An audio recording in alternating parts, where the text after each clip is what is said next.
بسم اللہ الرحمن الرحیم۔ السلام علیکم ورحمۃ اللہ وبرکاتہ۔ دوستو، آج ہم بات کریں گے ابلیس کے بارے میں کہ ابلیس کون تھا، ابلیس کو اللہ تعالیٰ نے کیا کیا شانیں عطا فرمائی تھی اور کن کن فرشتوں کی سرداری عطا فرمائی تھی۔ اس سب کو جاننے سے پہلے ہمارے چینل کو سبسکرائب کر دیجئے اور بیل آئیکن کو بھی دبا دیجئے تاکہ ہر آنے والی نئی ویڈیو آپ تک بآسانی سے پہنچ سکے۔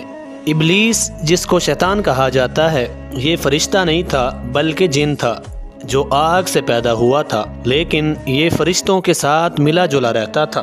بارگاہ الہی میں بہت مقرب اور بڑے بڑے بلند درجات و مراتب سے سرفراز تھا۔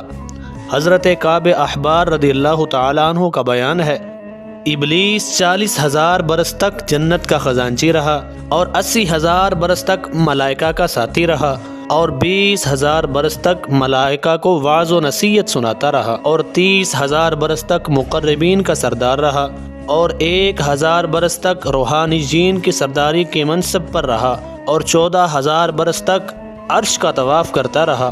اور پھر پہلے آسمان میں اس کا نام عابد تھا اور دوسرے آسمان میں زاہد اور تیسرے آسمان میں عارف اور چوتھے آسمان میں ولی اور پانچویں آسمان میں تقی اور چھٹے آسمان میں خازن اور ساتویں آسمان میں عزازیل تھا اور لوح محفوظ میں اس کا نام ابلیس لکھا ہوا تھا۔ یہ اپنے انجام اور اپنے خاتمہ سے غافل و بے خبر تھا، لیکن جب اللہ تعالیٰ نے حضرت سیدنا آدم علیہ السلام کو سجدہ کرنے کا حکم دیا تو ابلیس نے انکار کر دیا اور حضرت آدم علیہ السلام کی تحقیر اور اپنی بڑائی کا اظہار کر کے تکبر کیا۔ اسی جرم کی سزا میں اللہ تعالیٰ نے اس کو مردود بارگاہ کر کے دونوں جہاں میں ملعون فرما دیا۔ اس کو اور اس کی پیروی کرنے والوں کو جہنم میں عذاب نار کا سزاوار بنا دیا۔ چنانچہ قرآن مجید میں ارشاد ربانی ہوا، اللہ نے فرمایا، اے ابلیس، کس چیز نے تجھے روکا کہ تو نے آدم کو سجدہ نہ کیا جبکہ میں نے تجھے حکم دیا تھا؟ وہ بولا کہ میں آدم سے بہتر ہوں کیونکہ تو نے مجھے آگ سے پیدا کیا ہے اور اس کو مٹی سے بنایا ہے۔ اللہ نے فرمایا، تو یہاں سے اتر جا، تجھے کوئی حق نہیں پہنچتا کہ تو یہاں رہ کر کے غرور کرے، نکل جا، تو ذلت والوں میں سے ہے۔ ابلیس بولا، تو مجھے قیامت کے دن تک مہلت دے دے۔ اللہ نے فرمایا، تجھے مہلت ہے۔ وہ بولا کہ خداوند، قسم ہے اس کی کہ تو نے مجھے گمراہ کیا، ضرور تیرے سیدھے راستے پر تیرے بندوں کی طاق میں بیٹھوں گا، پھر ضرور ان کے آگے، ان کے پیچھے، ان کے دائیں، ان کے بائیں سے ان کے پاس آؤں گا اور انہیں بہکاؤں گا، تو اے اللہ، تو اپنے اکثر بندوں کو شکر گزار نہ پائے گا۔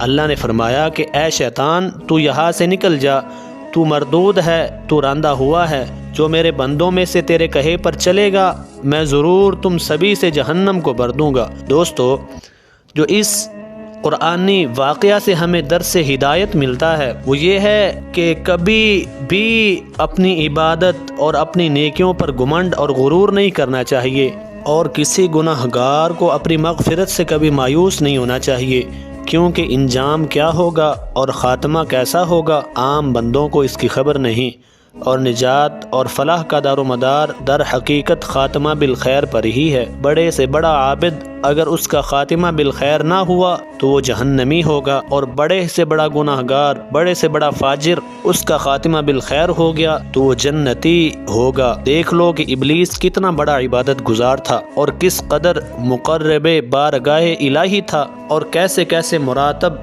کے شرف سے سرفراز تھا، مگر انجام کیا ہوا کہ اس کی ساری عبادتیں غارت و اکارت ہو گئیں اور وہ دونوں جہاں میں ملعون ہو کر عذاب جہنم کا حقدار بن گیا، کیونکہ اس کو اپنی عبادتوں اور بلندی درجات پر غرور اور تکبر ہو گیا تھا، مگر وہ اپنے انجام اور خاتمہ سے بالکل بے خبر تھا۔ حدیث شریف میں آتا ہے کہ ایک بندہ اہل جہنم کے اعمال کرتا رہتا ہے حالانکہ وہ جنتی ہوتا ہے، اور ایک بندہ اہل جنت کے عمل کرتا رہتا ہے حالانکہ وہ جہنمی ہوتا ہے۔ انما الاعمال بالخواتیم، یعنی اعمال کا اعتبار خاتموں پر ہے۔ اللہ سے دعا ہے کہ اللہ تعالی ہمیں بھی خاتمہ بالایمان عطا فرمائے۔ ہمیں اپنی دعاؤں میں یاد رکھیے۔ جزاک اللہ خیرہ۔